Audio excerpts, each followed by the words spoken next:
1973, a surprise attack on Israel by Egypt and Syria ignited the Yom Kippur War.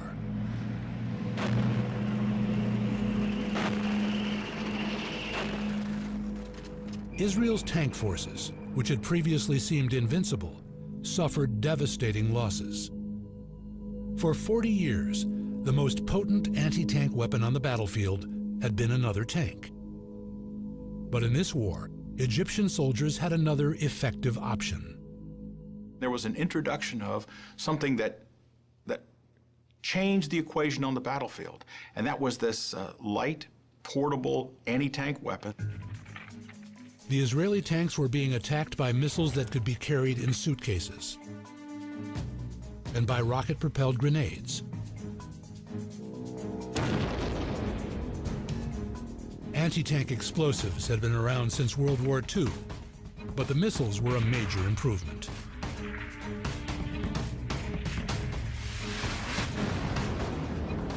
A portable guided delivery system with a deadly warhead.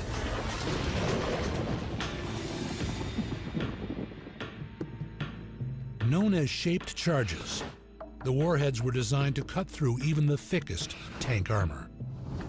This is a shaped charge. The top part here is filled with explosive. This is designed so that when the explosion travels down here, this copper actually turns to liquid and is concentrated on a point down here. And that allows the liquid metal to actually puncture straight through the target.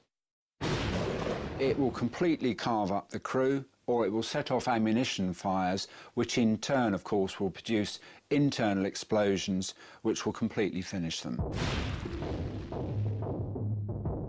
But of course, as soon as engineers realized what they were up against, they began searching for the next protective counterpunch to defend against it.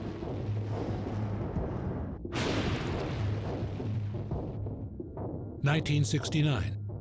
German armor scientist Manfred Held made a surprising discovery while conducting research in the Middle East.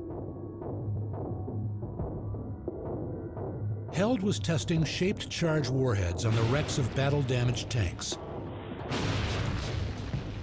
I was alone there. I was a project leader. I made my own pictures from every test. Held detonated his shaped charges on the tank's turrets, fully expecting them to perforate the armor and destroy the tanks. But when he reviewed his footage, he noticed much bigger explosions than he had anticipated. Upon investigation, he discovered that the shaped charges had set off live ammunition still sitting in the turret. He realized that the secondary explosion had neutralized the effect of the shaped charges. So the stronger reaction have reduced the penetration capability. By accident, Held had discovered a new way to protect a tank: explosive reactive armor. Like many modern tanks, the Israeli Blazer features the new protection. Its most vulnerable points, the front arc and turret, are fitted with close to 40 reactive plates. If a plate is hit, it explodes, countering the shaped charge and leaving the tank unharmed.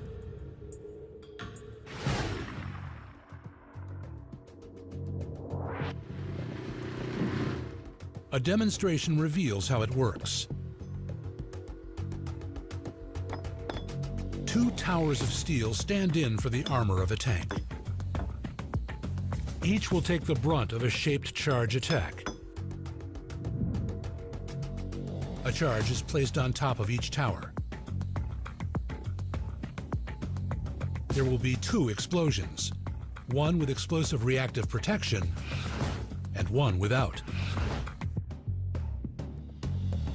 The one with gets a sheet of plastic explosive placed at an angle between the shaped charge and the top steel block.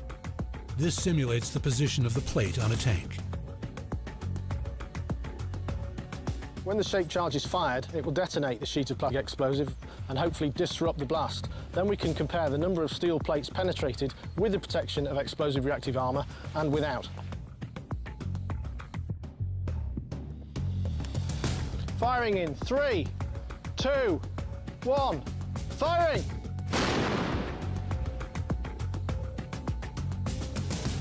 Firing!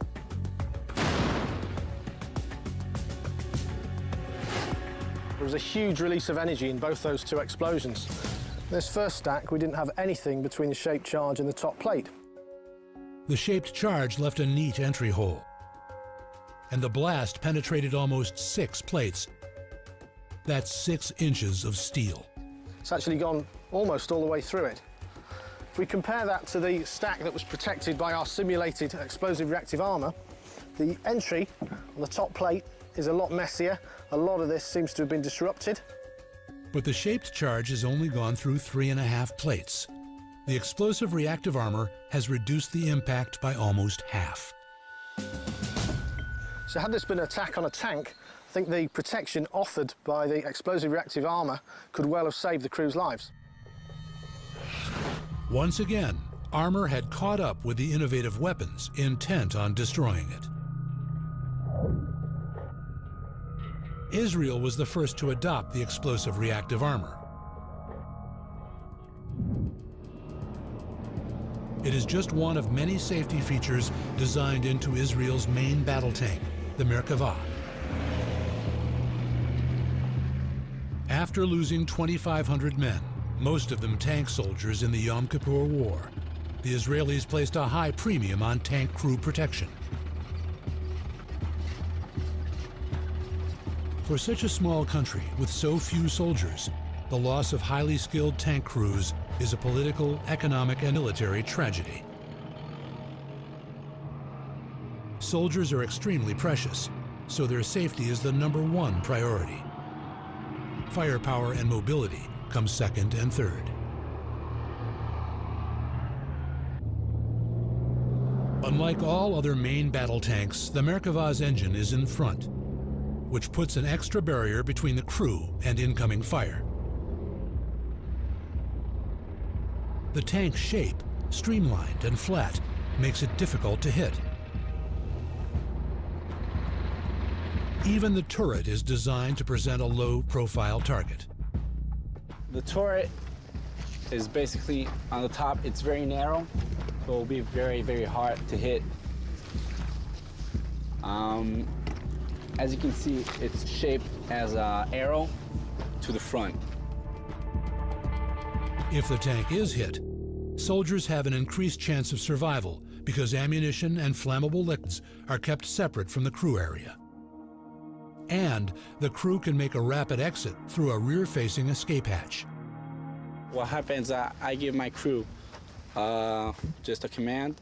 They all get out of their cells and just come out of the tank from this rear hatch. We can open it from inside. It just opens on the top and on the bottom. The whole crew gets out and we go to a safer spot. The Israeli Merkava represents the pinnacle of crew safety, a conscious decision by the Israeli army to put protection first. Testing shaped charge warheads on the wrecks of battle-damaged tanks. I was alone there. I was a project leader. I made my own pictures from every test. Held detonated his shaped charges on the tank's turrets, fully expecting them to perforate the armor and destroy the tanks. But when he reviewed his footage, he noticed much bigger explosions than he had anticipated. Upon investigation, he discovered that the shaped charges had set off live ammunition still sitting in the turret. He realized that the secondary explosion had neutralized the effect of the shaped charges.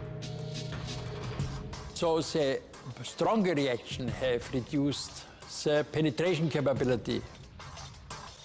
By accident, Held had discovered a new way to protect a tank: explosive reactive armor. Like many modern tanks, the Israeli Blazer features the new protection. Its most vulnerable points, the front arc and turret, Protection of explosive reactive armour and without. Firing in 3, 2, 1, firing!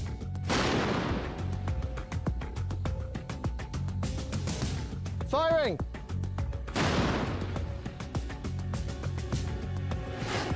There was a huge release of energy in both those two explosions. This first stack, we didn't have anything between the shaped charge and the top plate.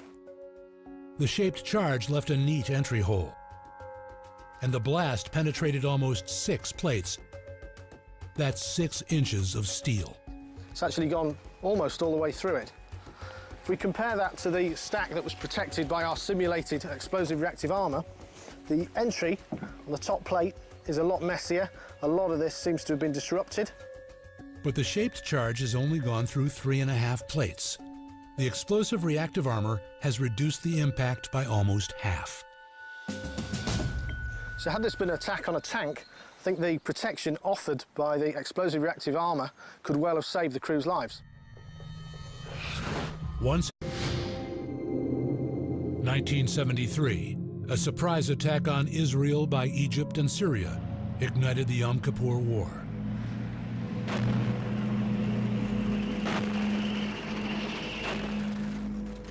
Israel's tank forces, which had previously seemed invincible, suffered devastating losses.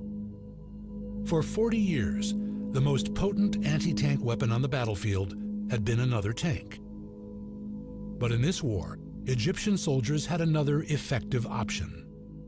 There was an introduction of something that changed the equation on the battlefield, and that was this light, portable anti-tank weapon. The Israeli tanks were being attacked by missiles that could be carried in suitcases and by rocket-propelled grenades.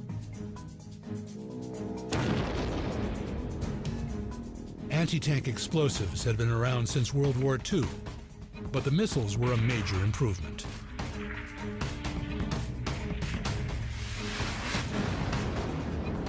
A portable guided delivery system are fitted with close to 40 reactive plates.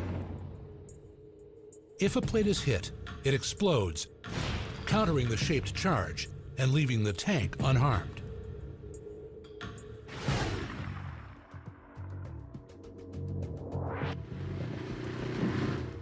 A demonstration reveals how it works. 2 towers of steel stand in for the armor of a tank. Each will take the brunt of a shaped charge attack. A charge is placed on top of each tower. There will be 2 explosions, one with explosive reactive protection and one without. The one with gets a sheet of plastic explosive placed at an angle between the shaped charge and the top steel block. This simulates the position of the plate on a tank. When the shaped charge is fired, it will detonate the sheet of plastic explosive and hopefully disrupt the blast. Then we can compare the number of steel plates penetrated with a deadly warhead.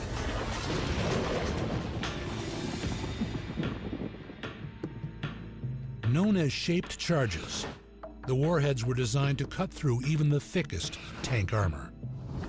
This is a shaped charge. The top part here is filled with explosive.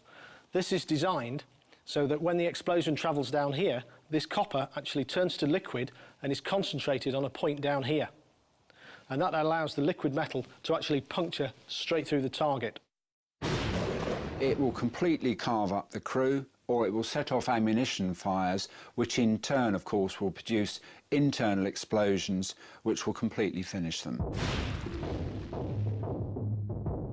But of course, as soon as engineers realized what they were up against, they began searching for the next protective counterpunch to defend against it.